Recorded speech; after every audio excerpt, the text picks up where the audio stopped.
Welcome to What Would Sabrina Say? I'm Sabrina Dong, and I'm excited you're joining me today. In this podcast, I dive into mental health topics on relationships and overall well-being. With over 20 years of experience as a licensed clinical social worker, I share insights and invite expert guests who are passionate about making a positive difference. I started this podcast because I was frustrated with the often misleading or recycled information in social media involving self-help and the mental health field. My goal is to provide you with genuine, useful content that's educational and informative. Thanks for tuning in. I hope you find our conversations both enlightening and empowering. I'm glad you're here. Hi, welcome Tiffany. This is Tiffany Graves, a therapist over in Ohio and also sees clients in New Jersey from Blue Garden Counseling. So thanks for joining us today on talking about such an important topic and discussion. Lots of people want to know about childhood trauma. So thank you so much for joining. Yeah, I'm happy to be here. Glad to help educate on such an important topic. So you want to share more about yourself, the services you offer? Yeah, so as you mentioned, I'm a licensed counselor in both New Jersey and Ohio. Physically in Ohio, virtually in New Jersey. I do have a pretty deep passion for helping individuals heal from childhood wounds, that intergenerational trauma, generational trauma, some of those emotional scars that can be left by neglect or narcissistic abuse. I do my best to provide a safe and supportive space where clients can explore those past experiences and develop that resilience and kind of learn ways that work for them of breaking those emotional and relational patterns. I do use a lot of neuroscience, cognitive function in my background work. I have a approach that if you understand how your brain works and you understand the why, then it's a lot easier to grasp and be able to make the decision to change patterns over time. That's great. I think helping people understand about our brains and bodies and how it works is so helpful and part of that healing journey and process for people to understand maybe why they do what they do or why they might be dysregulated. So that's great to hear that that's something you like to share and inform your clients about and part of that process. Yeah. The brain is truly fascinating, and my clients will tell you that if you let me, I'll talk all day about it. I know, I get excited about it too. I have a little foam brain here in my office, and sometimes even with my own regulation, I know I fidget with it when I'm talking to people. So, but yes, love talking about the brain. And although, there's so many ways we might be diverse and different, there's other ways that we're similar in behavior. So just wanting to talk about what is childhood trauma. There's maybe so many definitions, but just in your own words, like how would you define that? Yeah. So I usually define childhood trauma as anything that refers to distressing experiences that can overwhelm a child's ability to cope. And I say that because everyone's trauma looks different. I don't want to make this box that we have to fit into. That being said, sometimes, most often, emotional abuse, so constant criticism, humiliation, rejection, physical abuse or neglect, lack of food, lack of shelter, emotional warmth, sexual abuse, exposure to domestic violence, separation from any primary caregiver, whether it's divorce, foster care, death, incarceration, and growing up with emotionally unavailable, abusive, or narcissistic parents are pretty common themes throughout childhood abuse individuals. It also can be a perceived threat as well, too, right? So maybe in childhood, for example, being in an accident and seeing that someone's unconscious, but they might not necessarily be dead, but that event, right? And again, just our brain trying to process things in the situation, that sense of fear and terror. So it doesn't initially always have to be something we, experience, but maybe witnessed.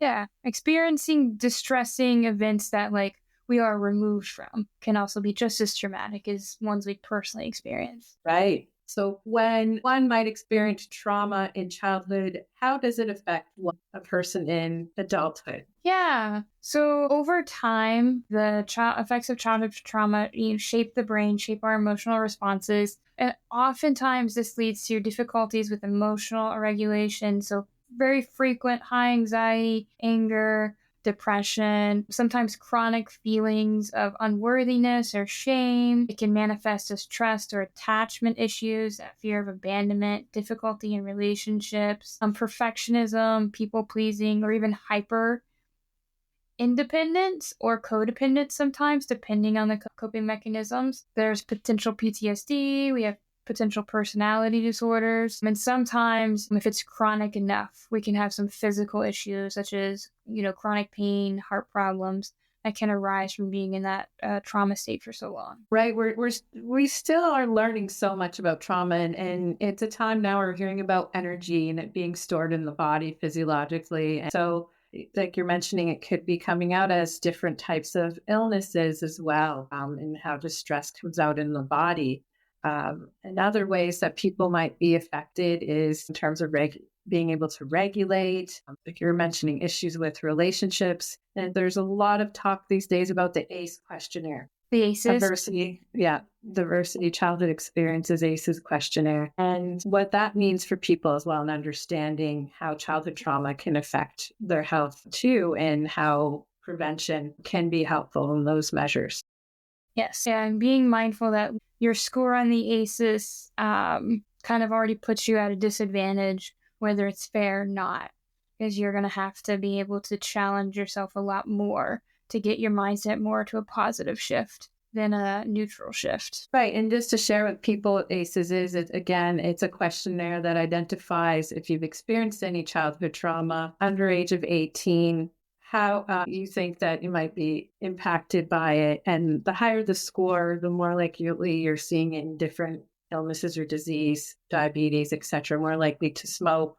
There's lots of information out there, which can sound scary, overwhelming, but again, something that you can prevent. So we're wanting to touch on too, not just understanding how childhood trauma can appear as an adult, but how it affects relationships within the family. If there's been history of people experiencing trauma, history of maybe intergenerational trauma, we look at neglect or abuse, what that looks like and how that might affect people. So intergenerational trauma, it usually occurs when the psychological wounds of one generation is unconsciously passed down to the next. This often happens when there's family trauma that's just unresolved, unspoken, denied, which can lead to dysfunction across multiple generations. Commonly, that looks as parental emotional unavailability. So parents who never receive love or emotional validation struggle then to express that to the children, and so on and so forth. Cycles of abuse or neglect. A parent who physically abused may unknowingly resort to similar methods with their children, not recognizing that they're falling into that pattern. There is fear-based parenting. So children raised by parents with trauma may develop hypervigilance. They're constantly on guard. They have an anxious attachment just due to that inconsistent care from that parent. And then, can also look like emotional suppression. Families often discourage emotional expression, or they don't talk about it. It's just not a common thing in the household, which can lead individuals to internalize pain and not talk about it and keep that pattern passing down through the generations. Something to note too is that intergenerational trauma it's not just psychological. There is an epigenetics portion. It shows that even trauma can slightly alter gene expression, increase likelihood of stress-related disorders in descendants, and things of that nature. Right. And just thinking too around genetics and using substances to cope, right? And that genetic piece and component as well, that you're just wired to cope that way, and how it's so helpful as a family to talk about that if there is a family history to, again, for prevention and understanding about there is, genes can be expressed in a certain way, and we don't always know until we're involved in situations what that's going to look like coping. So I know that helped in my own family genes to understand and, prevent that was a risk for sure.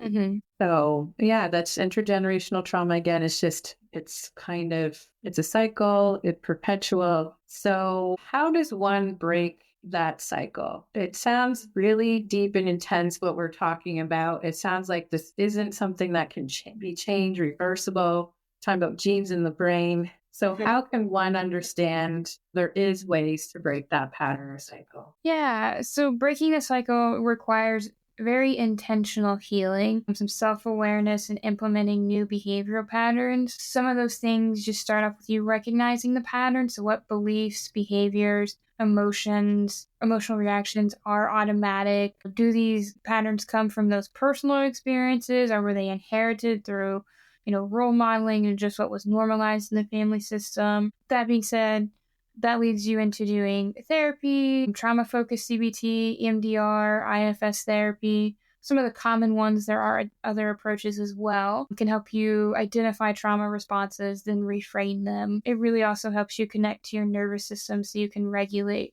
more efficiently and kind of even better recognize and break patterns. And then some people, I say some people because not everyone's a mindfulness freak, have found that mindfulness, breathwork, and yoga can help retrain the nervous system as well. If you have the ability to sit in those activities, they can be really helpful. Journaling and creative expression can be the opposite outlet if you want something more motivated and mentally involved. And then I always say this one's optional because everyone is in control of how they choose to live their life, but parenting and relationship changes, being able to have gentle conversations with parents or your children about the dynamics and work to kind of create new secure attachment patterns. But I also understand some people are like, yeah, I never want that kind of relationship with my parents, and that's okay as well. Right. So for people having a choice on how they're wanting to heal in their journey, how they're wanting to relate to people, for some people, it might be important to repair with parents, to understand maybe around some of the differences they'll have or a difference in perspective, but she'll still try to maintain relationship, where others may feel like, no, this isn't something that's helpful for my health or healing journey, and may decide not to as well. Mm-hmm. Yeah. So yes, it's great to know that therapy and therapists can help in so many of these ways for trauma coaches to address intergenerational trauma. What would be some ways to cope or regulate? Mm-hmm.